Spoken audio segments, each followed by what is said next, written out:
Hari ini kita akan membahas bagaimana buku yang sudah ditulis oleh Pak Ismat Kecil judulnya, seperti apa buku itu berbicara tentang kota Cilegon dan sebagainya.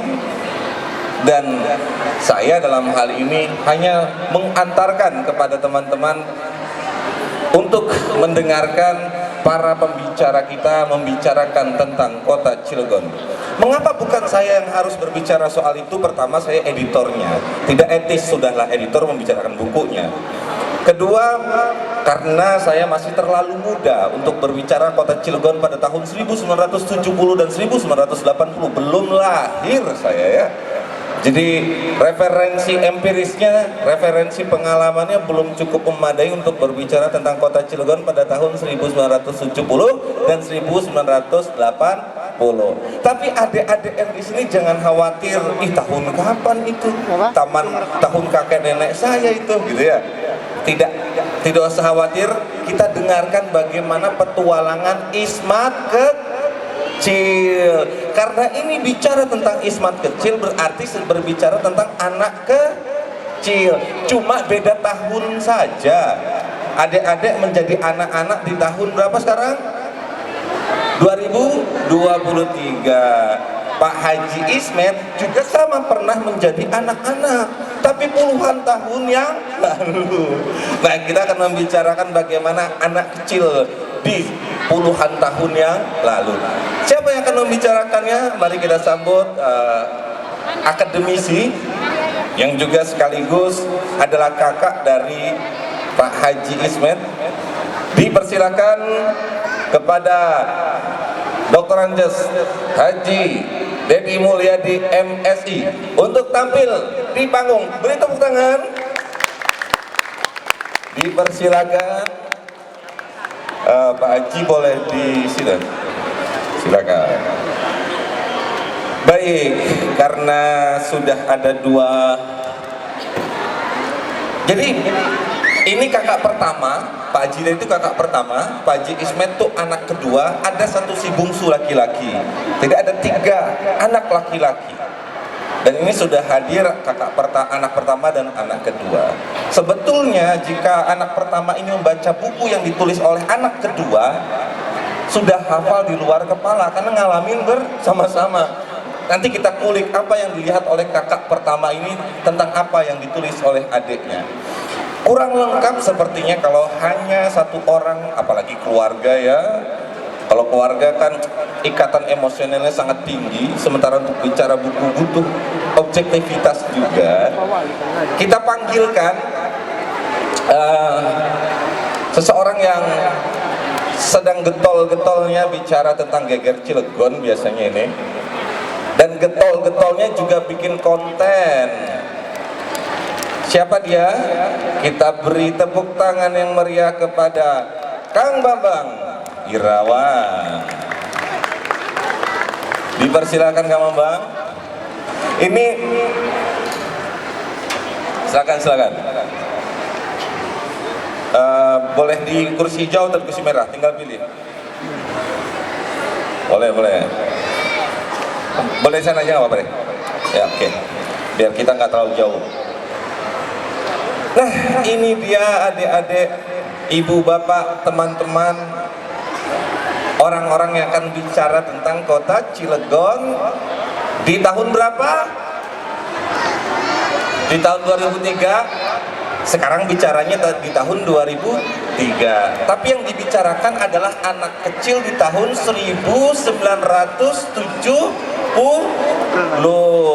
Tahun berapa itu kakak juga tidak paham ya. Ini karena audiensnya betul-betul beragam. Ini menjadi tantangan untuk para pembicara kita untuk memastikan bahwa bahasa yang disampaikan dapat sampai untuk semua kalangan. Dan adik-adik di depan dapat tidur-tiduran dengan santai ya. Oke, sebelum kita ke pembicara, mari kita dengarkan seperti apa sih pengalaman proses penulisan buku ini. Mengapa buku ini tuh penting ditulis dan kenapa Pak Haji Ismet mau menulis tentang masa kecilnya di kota Cilegon. Dipersilakan kepada Dr. Haji Ismatullah Sihabuddin MPD. Beri tepuk tangan. Ada kakak pertama, ada kakak kedua, ada anak pertama, ada anak kedua. Rupanya mata saya tadi seperti satu memindai anak bungsu sudah datang di Cilegon Mall Center ya. Tidak adil jika tidak meminta anak bungsu ini naik ke atas panggung. Dipersilakan untuk Kang Ibrahim.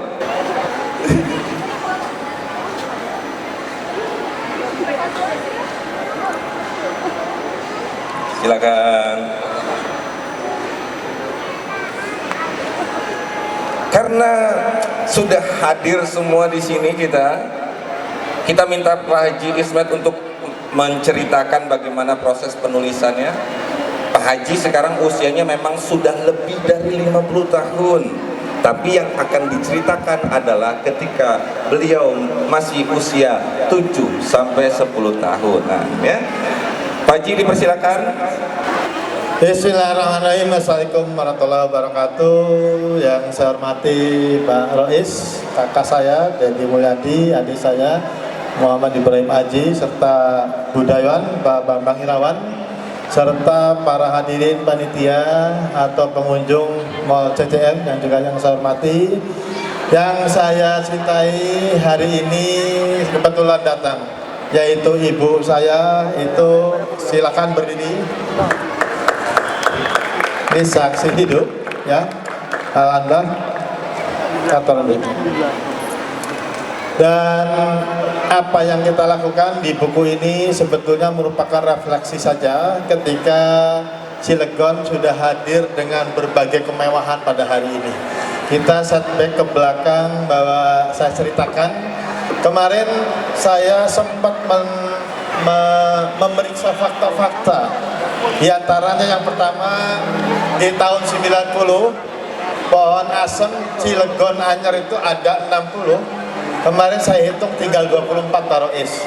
Jadi satu hari kemarin saya berangkat dan ternyata pohon asem itu cuma tinggal oktif ke Anyar sudah habis, gak ada. Itu contoh. Pada saat tahun 1970-an itu pohon asem di Cilegon itu berdiri di kanan dan di kiri itu hampir 10 meter sehingga rasa-rasanya ratusan. Jadi kalau anak-anak sekalian sekarang jarang melihat pohon asem di kota Cilegon, perubahan yang ratusan pohon asem itu sekarang sudah sirna tinggal 24, sementara Cilegon Merak sudah nggak ada. Dan asem yang paling besar yang tertinggal sekarang itu hanya tinggal di rumah dinas. Pada saat di rumah dinas itu, saya kecil itu masih sebatang orang, sebatang saya. Tapi sekarang yang paling besar menunjukkan bahwa pohon asem yang dekat Cilegon itu sudah regenerasi berikutnya. Itu yang pertama. Kedua, kota Cilegon pada awalnya lapangan sepak bola itu ada di depan rumah dinas. Jadi apabila ada yang bermain sepak bola, itu lalu lintas ditutup mengarah ke stasiun. Dari stasiun muter lagi ke arah bidan Musia atau Jombang Masjid, roda itu, sehingga lapangan sepak bola kota Cilegon itu alun-alunnya adalah di situ persisnya. Ini fakta-fakta sejarah yang saya sampaikan. Dan SD ini singkatnya karena kalau bicara buku dibatasi 7 menit. SD itu yang paling tua di kota Cilegon tuh SD 1, 2, 3, dan 4. Sekarang yang masih tertinggal tuh tinggal SD 2. Karena SD 1 dan 3 sudah pindah ke Rokal, SD 4 juga sudah pindah ke Gondang, bentuk aslinya sudah tidak ada. Padahal SD 1, 3, dan 4 itu bentuknya sangat kokoh, ya. Dinding-dindingnya itu hampir 2 lapis, batas 100, dan jendela pintunya juga terdiri dari jati zaman Belanda. Ya, yang harus kita sampaikan di tahun 1970 apa yang terjadi di kota Cilegon, bahwa kota Cilegon masih tidak seremai hari ini. Kalau penduduk Cilegon hari ini mencapai 460.000, mungkin bisa sepertiganya saat itu. Ya, pasar yang paling ramai yang menjadi matahari lama itu adalah pasar utama kota Cilegon. dan jajaran-jajaran yang adanya itu sekarang sudah berubah total. Dan untuk di daerah Apollo itu merupakan tempat dunia hitamnya kota Cilegon saat itu. Selain perjudian, prostitusi, ya, dan berbagai hal judi dan lain-lain terjadi di jalan itu. Saya kecil itu sempat masuk, ya. Jadi kalau masuk daerah itu, daerah hitamnya kota Cilegon, sekarang sudah tidak ada lagi.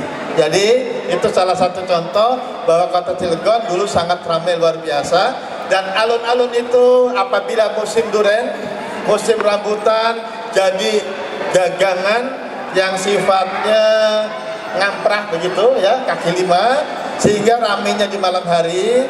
Ini bahwa di buku saya ceritakan beberapa hal, tapi nanti menariknya mungkin dari pembahasan yang selanjutnya. Dan Bapak Ibu yang saya hormati, kota Cilegon saat itu jalannya tunggal, jalan Produk Denles dari Anyer sampai Panarukan. Dan ternyata jalan yang ada di kota Cilegon itu menuju ke Merak itu berputar Bojonegara, muter lagi yang sekarang ada di Mangkuputra, ya. Dan apabila jalan ke arah selatan itu dari Matahari Lama itu ke kiri langsung ke Cibeber, ke Cikeray, itulah jalan-jalan lama yang ada di kota Cilegon yang lebarnya nggak jauh dari 7 meter. Itu berarti kota Cilegon hanya memiliki jalan aspal seperti itu saja, yang lain semuanya jalan tanah, tidak ada yang berbentuk jalan permanen seperti sekarang betonisasi. Jadi kalau Anda hari ini berada di kota Cilegon tahun 2023, saya menganggap kota Cilegon sudah masa jaya-jayanya hari ini, ya, dengan bentuk mall yang luar biasa, Matahari Lama yang sekarang sudah tidak jadi mall lagi. Dan saya ingat saja mall pertama di kota Cilegon itu namanya Segut Jaya yang ada di Bank Jabar Lama, tapi sekarang sudah tutup. Mall keduanya itu ada Toserba Edi, waktu itu hanya kecil saja, ya. Jadi yang ketiga baru Matahari, Ramayana, Supermall, Transmart, dan CCN. Jadi saya hafal perjalanannya karena kota Cilegon berada di tahun tadi. Dan ada hal-hal yang menarik yang saya tulis di sana untuk menunjukkan bahwa saya kecil itu tidak seindah hari ini. Jadi beruntung anak-anak kalian yang hari ini ternyata bisa ada di tempat yang nyaman, adem. Bahwa salah satunya saya ceritakan ketika sekarang ini musim layangan, ya.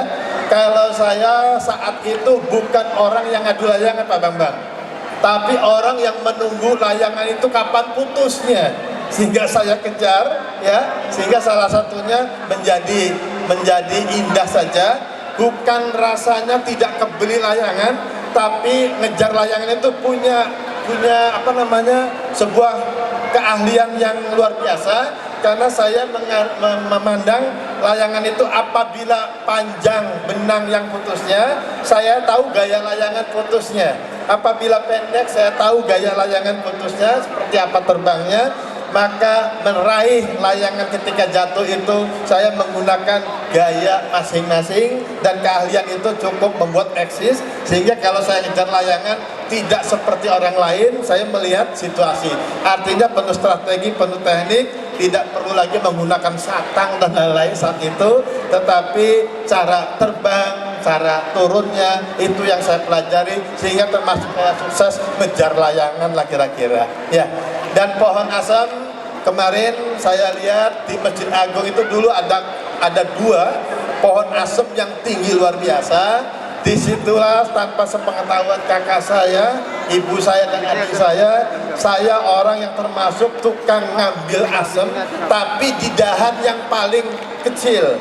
Karena kalau dahan yang dewasa, orang yang kakak saya, seingat kakak saya, ketika dahannya yang kecil-kecil, maka saya, dan itu mengandung bahaya yang sangat luar biasa. Dan kalau hari ini kayaknya sudah tidak mungkin diizinkan oleh siapapun, ya. Tadi saya ketika menuju ke mall ini masih ada orang yang sedang ngajar layangan, Bapak Ibu.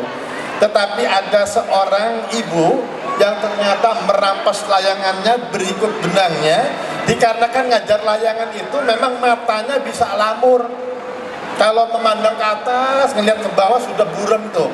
Nah, Dan yang namanya kulit saya seperti ini mungkin produk dulu yang sering ngejar layangan kira-kira. Ya, jadi kalau anak sekarang mungkin tidak ada lagi istilah ngejar layangan karena beli cukup mudah, tetapi saat itu tentunya berbeda zaman ekonominya. Ya, beberapa hal yang ingin saya sampaikan bahwa kota Cilegon sampai-sampai saya kemarin menjumlah ya bahwa yang namanya Masjid Agung seperti apa tidak seperti hari ini ya, bahkan sampai dari Merak, pelabuhan Merak kemarin saya lihat cuma ada 2 kapal yang melakukan rute penyeberangan ke Panjang, bukan ke Bakahuni seperti sekarang. Di situ ada kapal Halimun, cuma kapal Bukit Barisan, dan ternyata kota Cilegon saat itu minim fasilitas, sehingga bioskop juga saya tulis di dalam buku itu. Bioskop yang pertama itu ada Nirwana yang di depan SMP 1, itu namanya bioskop Nirwana. Belakang SMP 1 namanya bioskop Apollo.